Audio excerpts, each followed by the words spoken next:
Hello Coolers, welcome back to the channel for another post-match reaction video as Barca have extended their lead at the top of La Liga to 9 points following Sunday's 3-1 win against local rivals Espanyol in the Catalan derby at the Montjuic.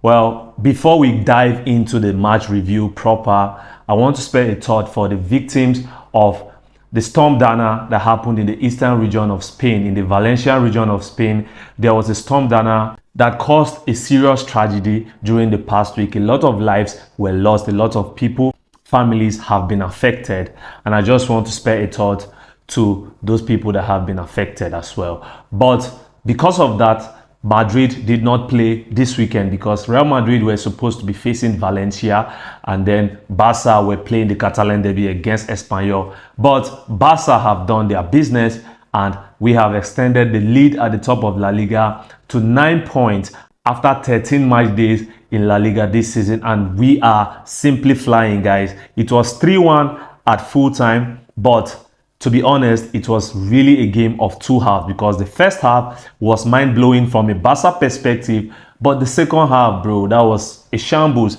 It was not as encouraging as the first half. Barca lacked intensity in that second half. It seemed like they took their foot off the gas and there was some shades of complacency, bro. That is unacceptable. That is something that Hansi Flick really needs to address with the squad following tonight's victory against Espanyol. But kudos to the guys, regardless of that drop-off in the second half. It was important to get 3 points yet again, and that's exactly what the boys did, starting with a 3-0 lead in the first half and then seeing off the win in the second half, although they conceded a goal later in the second half. But overall, they were worthy of the 3 points. And from the starting lineup, Hansi Flick stuck with majority of the starting lineup that dealt with Bayern Munich and Real Madrid in the last few weeks, but there were two changes to the starting lineup as Hector Ford came in at right back in place of Jules Koundé.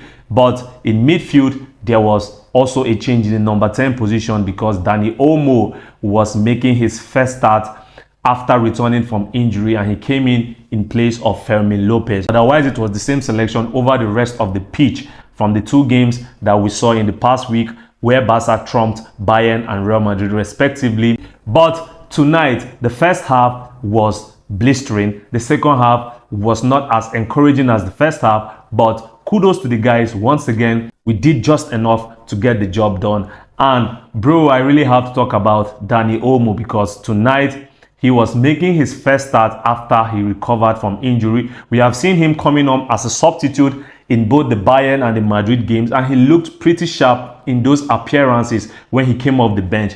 But tonight, his patience was rewarded and Hansi Flick handed him a start. I know a lot of people were expecting to see Frenkie de Jong in the starting lineup as well, but Flick stuck with the partnership of Pedri and Marc Casadó in the middle of the pack, and boy, did they repay their fate. I'm really happy to see the way Flick is handling these players that are returning from injury because we all know how injuries can derail Barca seasons in the past, bro. So if we can have any sort of control over the health of our players, then I am totally up for it. Flick has my full support when it comes to the way he has been managing these injuries. And we could also see that because later on, he brought Gavi in past the 80th minute mark. Ansu Fati as well came on late in the game. And you can see that he is not rushing these players. He is giving them time to find their rhythm. But one player who clearly does not need much time to find his rhythm is Dani Olmo, guys. Tonight was his first start after coming back from injury, and Olmo continued, just casually continued where he left off before the injury. He struck 2 goals on the night, and his 2 goals were enough to see Barca to the win. And this guy is just a breathtaking footballer. A lot of people complained when Barca signed Olmo in the summer from Leipzig, saying we didn't really need Dani Olmo. Well, I think with the performances he has been giving before the injury and now after the injury, it is obvious that Dani Olmo elevates Barca up a level when he's on the pitch. Well, credit to the work of the coaching staff this season. We have seen that Barca does not significantly drop in quality when they are rotation, apart from the Osasuna game, of course, but we have seen that the squad can be counted upon but it is refreshing to see that when a player like Dani Olmo is available, the steep in quality is there, and he was the difference tonight. He was very much deserving of the man of the match award. He was awarded as the man of the match at the end of the game. But tonight, it was an off day for Lewandowski. We saw him picking up his Player of the Month award just before kickoff. He was handed over the award by September's winner, Lamine Yamal, and Lewandowski was confirmed as the La Liga Player of the Month for the month of October, and that is a three-peat for Barca, guys, because Raphinha has won the award this season, Lamine Yamal has won that same award this season, and now Lewandowski is the latest La Liga Player of the Month. And with almost performance today in the early beginning of November, bro, I think we should not be surprised if we also see Barca winning or being in contention for the Player of the Month for November again, because Olmo has started this month on fire. He has scored a brace in the Catalan derby. The first goal was a magical finish, masterful ball there from Lamine Yamal. Bro, what a player Lamine Yamal is. I am running out of superlatives to describe this guy, bro. Some days he just casually strolls onto the pitch and delivers playmaking masterclasses, bro. That's what Lamine Yamal did today. He wasn't on the score sheet, although he tried. He had a few attempts, but tonight was all about his playmaking, and he did expertly. I think this outside of the boot pass is becoming a trademark in Lamine's game. Remember that game against Villarreal when he assisted that out of the world ball to Raphinha for Barca's 5th goal of that game. Tonight, it was Dani Olmo who was the recipient and beneficiary of Lamine Yamal's brilliance, guys. He laid on a masterful assist for Dani Olmo. And Dani Olmo, he has this quality, bro, of running, ghosting in unnoticed behind defenses, guys. And he made the run. He was expertly picked out by Lamine Yamal. And the rest, as they say, is history. Dani Olmo finished with aplomb. First time past the Espanyol goalkeeper, and it was 1-0 Barca. It seems like it was inevitable because before then, Barca were pressuring. And before long, it was 2-0, guys. Marc Casadó continued his masterful start to the season. This kid is revolutionary, bro. What he is doing in that midfield is not normal. Don't let anybody deceive you that what Marc Casadó is achieving in the Barca midfield is normal, bro. Tonight was his 5th assist of the season, following 2 in the Champions League and another 2 in La Liga. He also had that assist against Real Madrid for Lewandowski for the opener. Don't forget that expert long ball that he delivered to Raphinha for the 2nd goal against Bayern as well. So now tonight's assist has made it 3 consecutive games that Marc Casadó has had a direct assist, bro. This guy is cooking this season, and believe you me, even though Frenkie de Jong is back, even though Gavi is back, even though everybody, all these people are back, man, to be honest, guys, it's going to take a gigantic effort to push Marc Casadó outside or out of Hansi Flick's starting lineup at this time, because he has earned his place in that midfield, bro. And I am really, really happy because with the performances that he is giving, it shows that Barca are set in that position for a long, long time, because Gavi is back. Frenkie de Jong is not even able to start at the moment. I know he's had injury problems, but at the moment, even with the level that Casadó is playing at, bro, it would take a brave man to drop Casadó for any player in that position right now. And you could see the look on Frenkie's face when Barca were cruising and he was out there on the bench.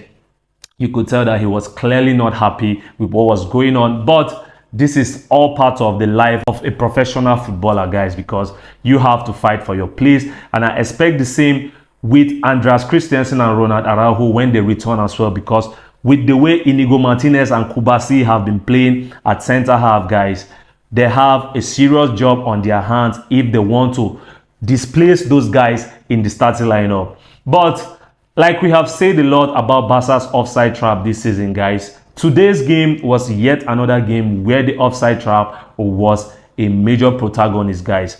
I think about 2 or 3 times Espanyol had the ball in the back of the net, guys. But like we have become accustomed to, Barca were saved by the VAR review.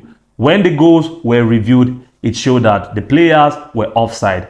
And as we have said a lot of times, most of these calls are very, very close, and it leaves you quite nervous during the course of the game. But overall, it is a high-risk tactic, but also highly rewarding as well, because when you get it right, the opponent seemed to be in no man's land. And today, I think it was a bit back and forth, because Espanyol, sometimes they were able to break the offside line, but other times, Barca were able to masterfully execute the offside line. And we are going to be seeing that a lot this season. It was a similar story in the Clásico, and I think that has become a recurring theme in Barca's games this season, guys. Hansi Flick's approach is very clear. It is a highly risky approach, but at the same time, it is highly rewarding when executed perfectly. And that is what we have seen tonight.